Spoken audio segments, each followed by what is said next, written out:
Hello, I'm Charles Haskell. This is the fourth in a series of videos on UU Santa Monica history from my 40-year membership perspective. Today's topic is faith in action. After Ernie's 35-year ministry, we needed a period of time to settle before calling a settled minister, and we called the Reverend Douglas Strong for a 2-year interim ministry from 1991 through 93. He was a flamboyant gay man who made us very aware of gay issues during his 2-year tenure. We subsequently called the Reverend Judith Meyer as our settled minister.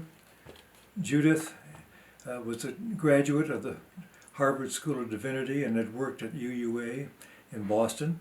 She brought with her life experiences, a maturity, and a gentleness that was very appealing to the congregation. Under her ministry, we grew in size to almost 450 members at one point.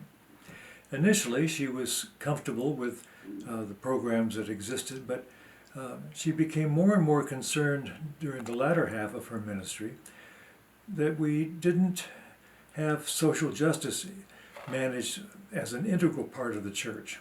Instead, it was under the auspices of the Social Action Committee, which was not a church committee. Subsequently, she formed a steering committee in September of 2000, which Christine and I were privileged to be part of, and we raised some money and chose to hire a ministerial intern, Susan Conrad. Susan Conrad joined us and provided active, youthful energy, calling together working groups in the church to identify a process. And as a consequence of several meetings, we ultimately held our first issues election using the democratic process to identify new issues of social justice. That initial issues election in January of 2001 chose homelessness and hunger as our highest priority and at-risk youth our second priority. Early leaders involved with the developmental effort of the Faith in Action process were Jane Matchnick, Julie Hill, Melinda Ewan, Michelle Pritchard Lane, Christopher Brown, Celia Getz, Judith Martin Straw, Sue Moore, and our founding chair, Ken Murray Mitchell. Ken Murray Mitchell was with us for a relatively short period of time, but we did manage to do significant organizing work during that time. We wrote a procedure manual.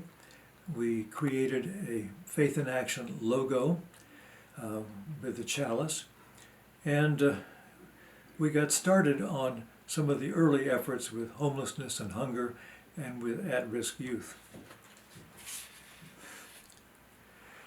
In February of 2003, I retired from the practice of medicine and from my professorship at UCLA, so that I am now Professor Emeritus of Medicine.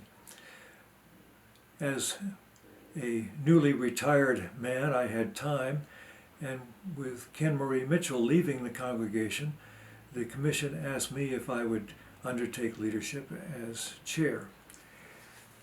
My first full year was in 2003, and this shows the makeup of the Faith in Action Commission at that time.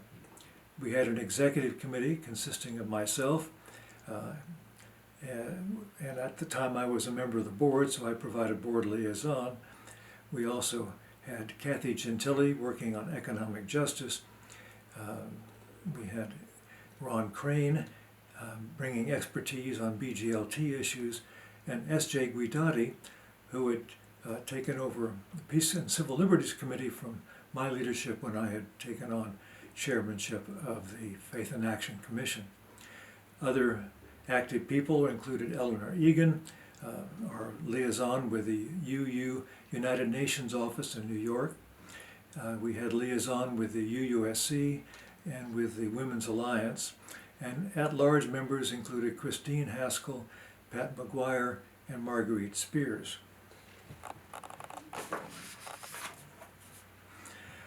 Over the ensuing years, we had our annual issues election, and in 2006, I was voted to be the next president of the congregation. Over the 2006-2007 year, I worked with Carol Agate and with Warren Matthews to create a draft bylaws amendment to institutionalize the Faith in Action Commission as the way we organized our Faith in Action social action activities. In May of 2007, the congregation approved by overwhelming vote a new Article 9 entitled Social Action, which reads in part, "A Faith in Action Commission shall be established and shall be responsible for working with the minister, the board of directors, and the congregation in the overall coordination and management of the witness and advocacy program of the church." In 2007, my wife had major back surgery and has been pretty much disabled since that time. As a consequence, I couldn't devote the time to Faith in Action that I had previously and retired from that position.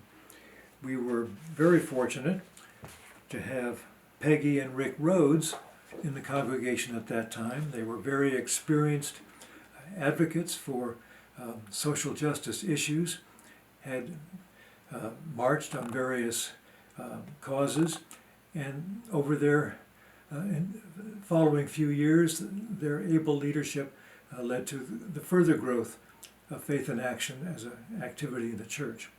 When they moved to the Pacific Northwest, leadership became primarily in the hands of James Whitker and others who continued the work that the Rhodes had started with the car wash arrows and other economic justice groups and labor unions. This concludes the story of how Faith in Action got started and how we created the Faith in Action Commission. In subsequent videos, I'll discuss how some of these programs developed and tell the story of other activities that my perspective may prove interesting to share. Thank you.